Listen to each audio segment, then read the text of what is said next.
ঈদ মানেই আনন্দ, ঈদ মানেই cinema hall, আর ঈদ মানেই একটা বিশাল দানবীয় বন্দুক।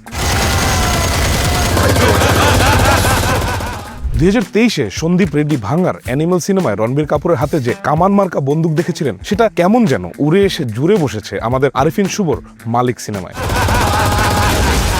খেয়াল করেছেন, তার আগে এমন বন্দুক তুফানে ছিল, তাণ্ডবে ছিল, এমনকি রাক্ষসেও ছিল। সিনেমা বদলায়, হিরোর দাড়ি গোফের শেপ বদলায়, কিন্তু বন্দুক বাইরে ভাই একই থেকে যায়। এটা এখন আর সিনেমার প্রপস না, এটা একটা আস্ত ব্র্যান্ড। এখন প্রশ্ন হলো, এই ব্র্যান্ড আমাদের কি শেখাচ্ছে?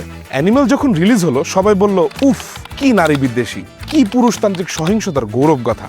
সে সময় ডিরেক্টর সাহেব সকল সমালোচনা ধুয়ে দিয়ে বললেন, আরে ভাই, এটা চরিত্র বিশ্লেষণ, নৈতিকতার পাঠশালা না। কিন্তু বস, একটু দাঁড়ান। মিডিয়া তাত্ত্বিক স্টুয়ার্ট হল তার 1997 সালের বিখ্যাত বই রিপ্রেজেন্টেশনে বলেছিলেন, মিডিয়া যখন বারবার একই ইমেজ দেখায়, তখন সেটা একটা ডিসকোর্স বা সামাজিক সত্য তৈরি করে। অর্থাৎ আমাদের কমার্শিয়াল সিনেমাগুলো একটা ডিসকোর্স বানাচ্ছে, যেখানে আসল পুরুষ হতে হলে ডায়লগ লাগবে না, সংবেদনশীল হওয়া যাবে না, বরং হাতে একটা বড় বন্দুক থাকলেই চলবে। সমাজবিজ্ঞানী R.W. কনেলের সেই হেজিমনিক ম্যাসকুলিনিটি বা আধিপত্যশীল পুরুষত্বের তত্ত্বটা কি এরা যেন প্র্যাকটিক্যাল করে দেখাচ্ছে। এখানে ফর্মুলাটা কি জানেন? হাতে একটা বিশাল সাইজের বন্দুক থাকলেই আপনি একজন আলফা মেইল। আর নরম, সংবেদনশীল, কেয়ারিং পুরুষ, ধর্মিয়া, এগুলো তো হাসির পাত্র। হিরো কাঁদবে না, হিরো কথা বলবে না, হিরো শুধু ধোঁয়া উড়ায়, গুলি করবে, আর আমরা হলে বসে তালি দেব। এই হাততালির আড়ালে কিন্তু একটা মনস্তাত্ত্বিক খেলাও আছে। ফ্রয়েডীয় মনোদর্শনে এই অস্ত্রকে বলা হয় ফ্যালিক প্রতীক বা পৌরুষের চাক্ষুষ ঘোষণা। আর চলচ্চিত্রতাত্ত্বিক লরা মালভি 1975 সালে তার মেল গেজ তত্ত্বে বলে গেছেন, মূলধারার সিনেমা তৈরি হয় পুরুষালী আনন্দ আর ক্ষমতাকে কেন্দ্র করে। তাই মালিক, রাক্ষস বা তাণ্ডব সবখানেই বন্দুকই হলো আসল হিরো। এবার আসি আসল ভয়ের জায়গায়। আপনারা বলতে পারেন, ধুর ভাই, সিনেমা তো সিনেমাই, বাস্তবে কি আর প্রভাব ফেলে নাকি? ফেলে স্যার, ফেলে।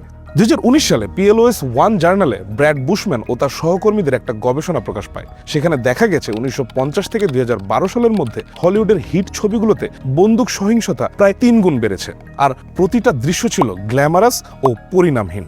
বাংলাদেশে যেখানে পারিবারিক সহিংসতা আর নারীর উপর নির্যাতন প্রতি বছর বাড়ছে, সেখানে এমন পরিণামহীন অ্যাকশন কিশোরদের মনে আসলে কি ঢোকাচ্ছে? লেখক বেল হুকস তার দ্য উইল টু চেঞ্জ বইয়ে চমৎকারভাবে লিখেছেন যে পপুলার কালচার পুরুষদের শেখায় আবেগ দেখালেই তুমি দুর্বল। ফলে মিশেল ফুকোর সেই ডিসকোর্স তত্ত্ব অনুযায়ী সিনেমা হল থেকে বের হওয়া ছেলেটি শুধু বিনোদন নিয়ে বের হচ্ছে না, সে একটা শিক্ষা নিয়ে বের হচ্ছে যে মাত্রাতিরিক্ত রাগ পোষণ করাই পুরুষত্ব, আর অস্ত্রই সব সমস্যা সমাধানের একমাত্র উপায়। অনেকে বলেন এটা বলিউডের অন্ধ অনুকরণ, কিন্তু না ভাই, এর পেছনে আছে নিখাত কমার্শিয়াল বুদ্ধি। জ্যাকসন কার্টস তার 2013 সালের ডকুমেন্টারি টাফ গাইজ 2-তে দেখিয়েছেন কিভাবে বিনোদন ইন্ডাস্ট্রি সহিংসতাকে একটা পণ্য হিসেবে বিক্রি করে। এটা একটা চক্র। প্রযোজক জানেন কি বিক্রি হয়, দর্শক কোনটা গিলছে, আর নির্মাতারাও সেটাই আরো বেশি বেশি বানাচ্ছেন। কিন্তু কেউ জিজ্ঞেস করছে না দর্শক কি আসলেই এটা চাচ্ছে, নাকি তাদের এটা চাইতে শেখানো হচ্ছে। আর হ্যাঁ, এই চক্রে নারী চরিত্রদের রোল কি? তারা মূলত 3টি ক্যাটাগরিতে পড়েন। 1, উদ্ধারের অপেক্ষায় থাকা ভিকটিম। 2, হিরোর বীরত্বের ট্রফি বা পুরস্কার। অথবা 3, তারা ঘরে তালাবন্ধ করে রাখার বস্তু। লরা মালভির ভাষায় তারা স্রেফ টু বি লুকড অ্যাট বা দেখার বস্তু, কিন্তু কোনো সক্রিয় চরিত্র নন। এই সিনেমাগুলোতে বার্তাটা পরিষ্কার থাকে যে নারীর নিরাপত্তা তার নিজের হাতে না, এমনকি আইনের হাতেও না। তার নিরাপত্তা নিশ্চিত হবে নায়কের বন্দুকের নলে। তাহলে কি সিনেমায় মারপিট দেখানো নিষেধ? একদমই না। গডফাদার সিনেমাতেও ভায়োলেন্স ছিল, কিন্তু তার একটা করুণ পরিণাম ছিল। আর আমাদের এখানে হয় একদমই উল্টো। সিনেমার ক্লাইম্যাক্সে হিরো যখন 100 জনকে মেরে বাতাসে চুল উড়িয়ে হেঁটে চলে যায়, তখন তার কোনো আইনি বা মানসিক পরিণতি হয় না, বরং নায়িকার ভালোবাসা পাওয়া যায় আর সমাজে সম্মান বেড়ে যায়।